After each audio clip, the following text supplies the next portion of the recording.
let's just take a bit of a step back, Catherine, if we can, and consider life in Whitehall, the intensity, the brutality of the schedule, the backstabbing, the sort of the politics of it all, if you will. Can you just give us a bit of a sense of what it's like to work in one of those big senior jobs in Whitehall?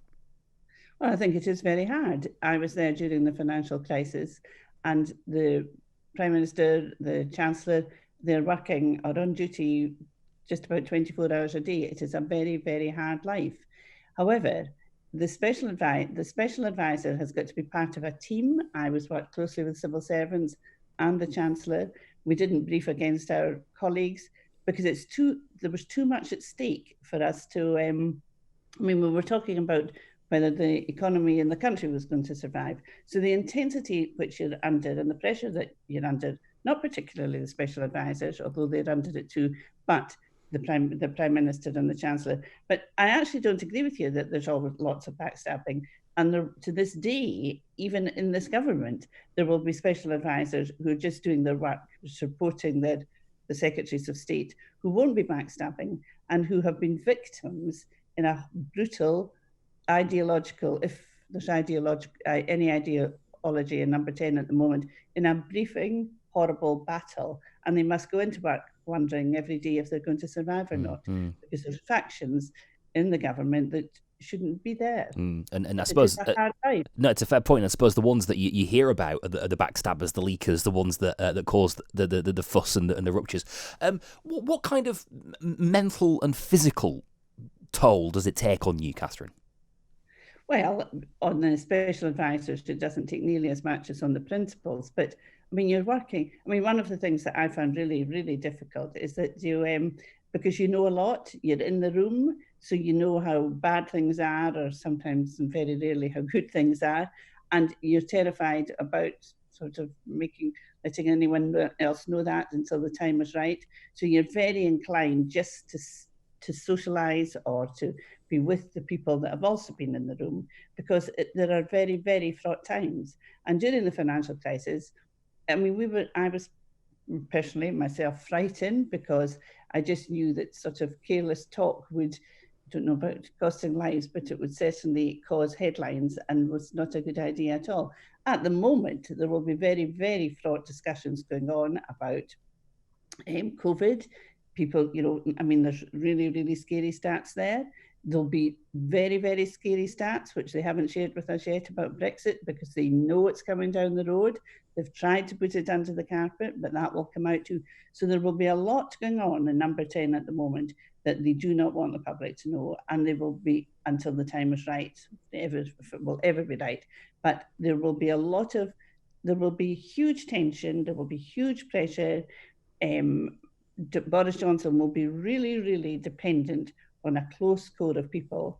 He obviously can't trust the people now that he was closest to, so it bodes very ill for the atmosphere in Downing Street. And actually, if you are destabilised by people briefing against you and not being able to trust the people that are in the room, I don't know how you can do your job. Sure. And that's why it was really important, either with civil servants or with us, with me, with special advisors, and I wasn't the only special advisor in the Treasury.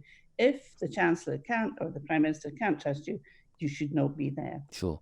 And you can imagine how much harder that makes life of governing, the job of actually governing, Catherine. Listen, we talk about Dominic Cummings as a deconstructionist, somebody who's had his eye on Whitehall for a while. I mean, you talk about the sort of good old days, really, of the pecking order being in the right place and people doing the right job and things operating clearly much more smoothly. The issue that Dominic Cummings has with that is that it's the old structures, it's the old institutions, it's the age-old way of doing things. Change doesn't happen quick enough, doesn't happen fast enough, and doesn't happen hard enough. And so he's obviously come into government hell-bent on changing that system. And some people will rejoice in that, Catherine, and will say that's the right thing to do. As somebody who's been there, would you concede that perhaps Whitehall doesn't work as well as it should, and that, for all of Dominic Cummings' failings, maybe he was onto something to try to rearrange it? I completely agree. I think there's nobody would, of course, there should be change in Whitehall. there should be more diversity. There's lots of it that should be different. However, the way Dominic Cummings has tackled it, they've seen him off.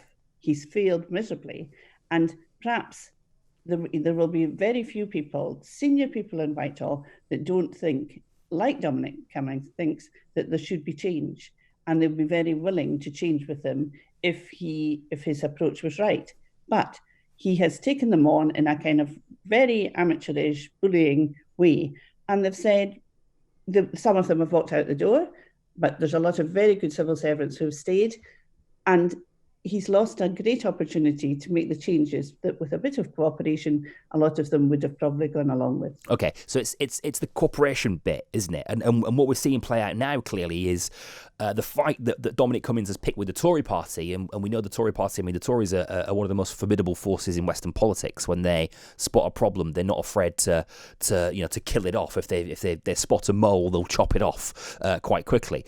And clearly, this fight with the Tory party was one that Dominic Cummings was always destined to lose. And I suppose what you're saying there, Catherine, is that he had a great opportunity to make some genuinely substantial, decent, welcome change, but has lost it, has missed the target. Is that right? I think so. I think not just in the civil service, probably in the Tory party. I mean, you can see now that there's now Tory MPs in the north of England that were never there before, and parts of the Midlands. He's lost the opportunity to fundamentally change anything because of the way he's gone about it, that he's alienated lots of people in the Tory party who say that they can't speak to the Prime Minister, who can't influence policy. He's only one single individual. He's like sort of a disruptive old trot. He's got no politics. He's not a Conservative. He's a disruptor, as you say, and he's not interested in the greater good of the Conservative Party or the greater good of the country. He's got an agenda, which is absolutely fine, but his should not be the last voice in the room. And actually, it should be the Prime Minister's voice. And perhaps the Prime Minister has used Dominic Cummings as a lightning rod or as an excuse to actually, for him to do his bidding in his name. But Dominic Cummings has taken the blame and now the hit. And some would argue that detachment, in a sense, Catherine, not having a political affiliation necessarily. You're right. I mean, he's been very critical of the Tories. You know, he isn't a through and through Tory, is he? In that sense, some would suggest that that's actually quite helpful. That to have that distance is potentially good. Perhaps it stops you. You know, it can commit you doing the right thing as opposed to just doing the thing that is the loyal move. You know. I think that's right. I think groupthink is never a very good thing. And I think it's very legitimate to have somebody like Dominic Cummings in the room. There should always be somebody in the room, or more than one person, to challenge the principal or to challenge his or her colleagues. However, it is a Conservative government, a Conservative Prime Minister, there are Conservative MPs, and his should not be the most dominant voice in the room. But there's certainly a place for the Dominic Cummingses of this world. But if he's wanting to get change, yeah, he's got no way about it. So it's perhaps too much power, I suppose, and too much of a final say. The role of the special advisor has changed, hasn't it? It's changed in Whitehall now, Catherine, from the time that you were there. And as you say, the ministers decide and the advisors advise thing has sort of been turned on its head somewhat. Do you think irreversibly, or is this something that will depart with Cummings? Well, I'm not sure that it has changed. I'm not close enough now to it, but I would think there are still some advisors behaving the way advisors always did. I mean, two of the very important special advisors in the Labour government were Alistair Campbell and Jonathan Powell. They were very influential. However, they were never, ever. So, and the last voice in that government was Tony Blair, no matter how big these figures were. And there will be people. So it isn't just about big people being around. It's about people knowing their place. I know that when I was with Alistair Darling, lots and lots and lots of people talked to me. They were not the least bit interested in talking to me, Catherine Mcleod. They were interested in talking to me because I knew what the Chancellor was thinking, and I was a conduit to the Chancellor. And if they could tell me something, if Alistair was too busy to speak to them or didn't want to speak to them or whatever, so they would speak to me so that I would speak to Alistair, and Alistair would also tell me things that I could tell you. So there is a role, but the minute that the special advisors get bigger than the principal, there is a problem. Mm-hmm. And that's a problem now for people like Allegra Stratton, because she's now a story, And that she's the government's new spokeswoman. Government spokesman, and that is a problem because she's now in a faction, in a name that's in the paper as a player in this sort of psychodrama in Number 10, and that is not a good idea. And there will be special advisors in this government, even in this government, that we have never heard of, who are actually doing what special advisors should do. Yeah. Is there anything about it, Catherine, that you miss?